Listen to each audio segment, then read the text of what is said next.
Assalamualaikum warahmatullahi wabarakatuh. Waalaikumsalam warahmatullahi wabarakatuh. Kembali lagi bersama kita di channel Ustadz Muhammad Ruslan. Mudah-mudahan kajian yang akan kita uraikan bermanfaat untuk kita semua. Amin amin ya rabbal alamin. Pembahasan kali ini adalah ketika kita makan tidak dibiasakan dengan mengucap bismillah nih, kira-kira dampaknya apa ya untuk kita gitu. Bagaimana? Assalamualaikum warahmatullahi wabarakatuh. Waalaikumsalam warahmatullahi wabarakatuh. Bismillahirrahmanirrahim. Ya alhamdulillah. Pertanyaan bagus ya. Ketika seseorang makan, minum, ada dampaknya apa tidak kalau tidak membaca bismillah?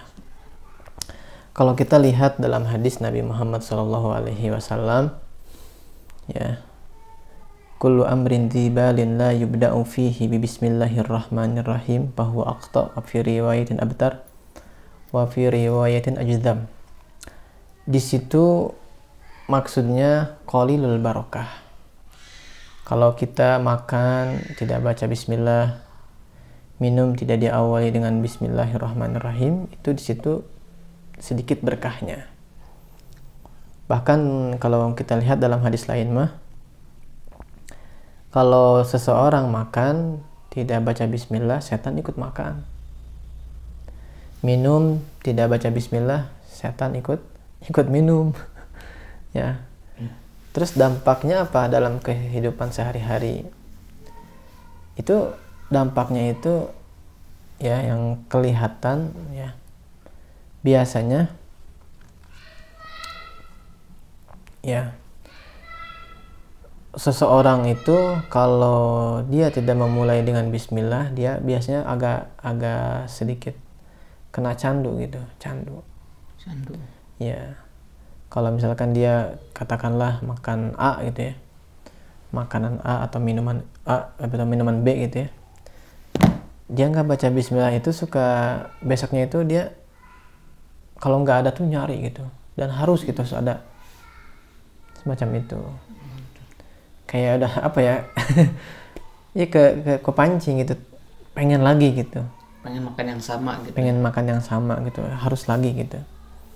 Dan itu akhirnya kan ya kalau makanannya yang apa tersedia atau harganya terjangkau lah, kalau gimana kan harganya agak sedikit di atas kemampuan misalkan ya kan mampunya orang tuh kan beda-beda, ini harganya lumayan nih, tapi karena dia enggak itu tuh kadang-kadang bisa memaksakan gitu dampaknya di situ ada nanti jelasnya dia nggak berkah.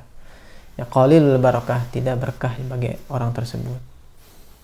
Nah, seharusnya kalau dalam ajaran Islam itu ya, ketika kita minum kita awali dengan bismillahirrahmanirrahim, kemudian pakai tangan kanan.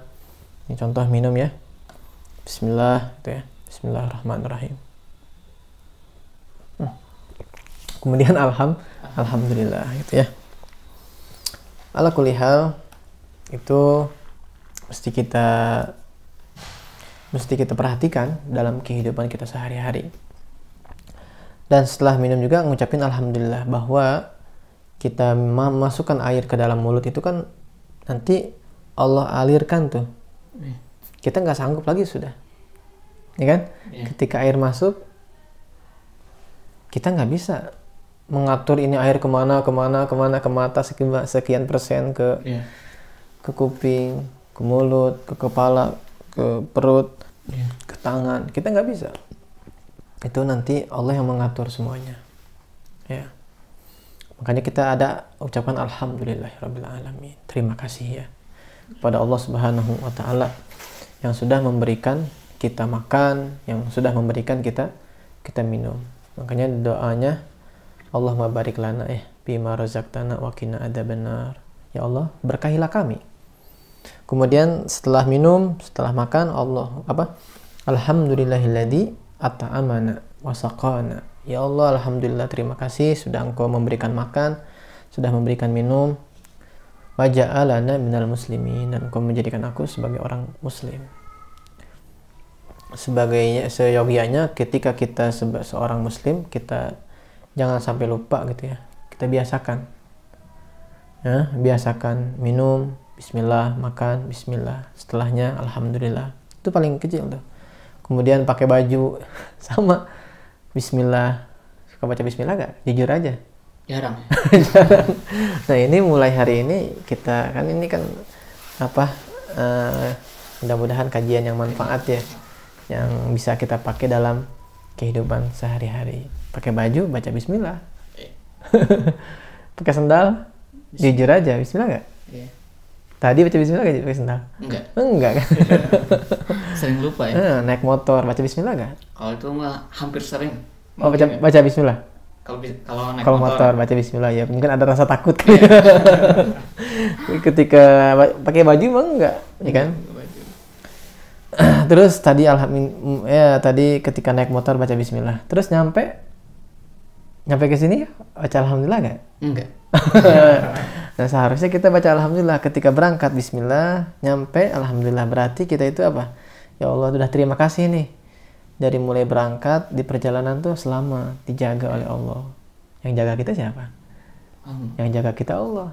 Nah, kita di situ tuh jadi tauhid kita tuh benar nih. Yang jaga kita Allah. Kita udah nyampe sini, kita ngucapin terima kasih. Alhamdulillah ya Allah, atas izinmu aku bisa sampai ke tempat ini dengan selamat. Jadi ibadah gak tuh? Jadi ibadah. Perjalanan demi perjalanan yang kita lalui jadi ibadah di mata Allah. Dicatat kebaikan. Ya gak? Oleh malaikat raqib, catat, oh Masya Allah, ini orang udah paham nih. Udah paham, dia bisa bergerak dan dia menjalankan, diawali dengan bismillah, kemudian di pertengahan jalan pun dia menjalankan syariat, dia tidak zalim kepada orang. Ya, di jalan pun dia tidak melanggar syariat. Kan bisa aja melanggar syariat di jalan, ya kan? Tapi dia tetap teguh, ya, dia ada rasa khauf, takut sama Allah gitu. Oh, ada ini, tetap dia lurus aja gitu, nggak tergoda dengan maksiat. Terus dia di perjalanan sampai ke sini, alhamdulillah gitu. Nah, itu kan jadi nilainya apa? Positif semua. Nilainya dari berangkat 1 jam bisa jadi 2 jam ibadah. Malaikat nyatetnya banyak berarti. Jadi kelihatannya biasa-biasa aja, ya kan, biasa-biasa kelihatannya. Yeah. Tapi ketika antum melakukan hal seperti itu, antum jadi apa? Jadi nilainya ibadah di hadapan Allah. Dari antum bismillah berangkat nih, nyalain motor, nganterin paket ke rumah fulan, nyampe, alhamdulillah ya Allah, terima kasih saya nyampe, nggak jatuh, nggak apa, aman. Dan antum di perjalanan pun antum tetap ingat sama Allah nih, nggak berani macam-macam gitu. Lihat, berarti antum nih benar-benar dalam pikiran antum tuh menjalankan. Di situ syariat Allah masuk situ. Di situ bukan biasa-biasa aja, di situ nilainya ibadah di hadapan Allah. Antum bersyukur setelah itu, alhamdulillah ya Allah, saya nyampe ke ngantar paket nih yang satu, terus alhamdulillah ke paket kedua, alhamdulillah, terus dan seterusnya. Ibadah. Jadi ibadah malah. Jadi kelihatannya kayak biasa-biasa aja, tapi bisa jadi nilainya ibadah di hadapan Allah Subhanahu wa taala. Gitu. Gimana, ada tambahan? Menyambung ke topik awal tadi. Kalau minum kan bagusnya pakai tangan kanan gitu ya. Kalau misal tangan kiri itu ada dampak negatifnya. Ya, kalau tangan kanan kan sunnah ya.